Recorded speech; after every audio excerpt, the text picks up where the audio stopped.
ലേവ്യപുസ്തകം 21 അധ്യായം.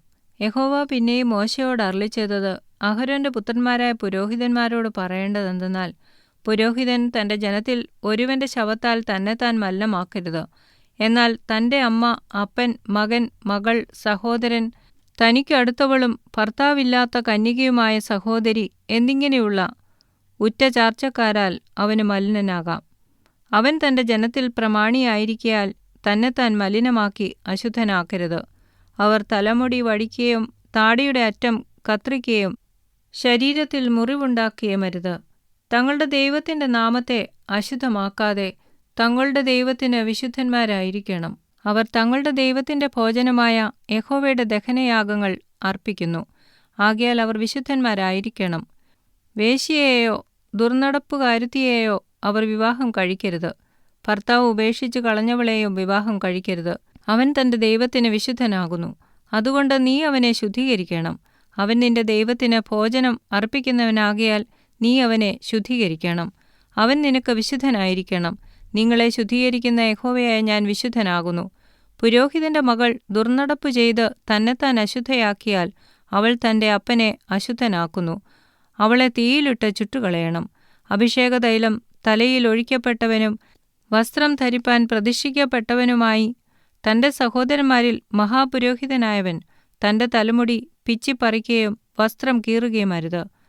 അവൻ യാതൊരു ശവത്തോടും അടുക്കുകയും തന്റെ അപ്പനാലോ അമ്മയാലോ അശുദ്ധനാകുകയും അരുത്. വിശുദ്ധമന്ദിരം വിട്ട് അവൻ പുറത്തിറങ്ങുകയും തന്റെ ദൈവത്തിന്റെ വിശുദ്ധമന്ദിരം അശുദ്ധമാക്കുകയുമരുത്. അവന്റെ ദൈവത്തിന്റെ അഭിഷേകതൈലമായ സംസ്കാരം അവന്റെ മേലിരിക്കുന്നു. ഞാൻ യഹോവയാകുന്നു. കന്യകയായ സ്ത്രീയെ മാത്രമേ അവൻ വിവാഹം കഴിക്കാവൂ. വിധവ, ഉപേക്ഷിക്കപ്പെട്ടവൾ, ദുർനടപ്പുകാരുത്തി, വേശ്യ ഇങ്ങനെയുള്ളവരെ അവൻ വിവാഹം കഴിക്കരുത്. സ്വജനത്തിലുള്ള കന്യകയെ മാത്രമേ വിവാഹം കഴിക്കാവൂ. അവൻ തന്റെ സന്തതിയെ തന്റെ ജനത്തിന്റെ ഇടയിൽ അശുദ്ധമാക്കരുത്. ഞാൻ അവനെ ശുദ്ധീകരിക്കുന്ന യഹോവയാകുന്നു. യഹോവ പിന്നെയും മോശെയോട് അരുളിച്ചെയ്തത്, നീ അഹരോനോട് പറയേണ്ടതെന്തെന്നാൽ, നിന്റെ സന്തതിയിൽ അംഗഹീനനായവൻ നിന്റെ ദൈവത്തിന്റെ ഭോജനം അർപ്പിപ്പാൻ ഒരിക്കലും അടുത്തുവരരുത്. അംഗഹീനനായ യാതൊരുത്തനും അടുത്തുവരരുത്. കുരുടൻ, മുടന്തൻ, പതിമൂക്കൻ, അധികാംഗൻ, കാലൊടിഞ്ഞവൻ, കൈയൊടിഞ്ഞവൻ, കൂനൻ, മുണ്ടൻ, പൂക്കണ്ണൻ, ചൊറിയൻ, പൊരിച്ചുണങ്ങൻ, ഷണ്ണൻ എന്നിങ്ങനെയുള്ളവരുമരുത്. പുരോഹിതനായ അഹരോന്റെ സന്തതിയിൽ അംഗഹീനനായ ഒരുത്തനും യഹോവയുടെ ദഹനയാഗങ്ങൾ അർപ്പിപ്പാൻ അടുത്തുവരരുത്. അവൻ അംഗഹീനൻ. അവൻ തന്റെ ദൈവത്തിന്റെ ഭോജനം അർപ്പിപ്പാൻ അടുത്തുവരരുത്. തന്റെ ദൈവത്തിന്റെ ഭോജനമായ അതിപരിശുദ്ധമായവയും വിശുദ്ധമായവയും അവന് ഭക്ഷിക്കാം. എങ്കിലും തിരശ്ശീലയുടെ അടുക്കൽ ചെല്ലുകയും യാഗപീഠത്തിങ്കൽ അടുത്തുവരികയുമരുത്.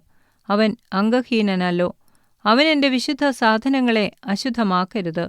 ഞാൻ അവരെ ശുദ്ധീകരിക്കുന്ന യഹോവയാകുന്നു. മോശെ ഇത് അഹരോനോടും പുത്രന്മാരോടും എല്ലാ ഇസ്രായേൽ മക്കളോടും പറഞ്ഞു.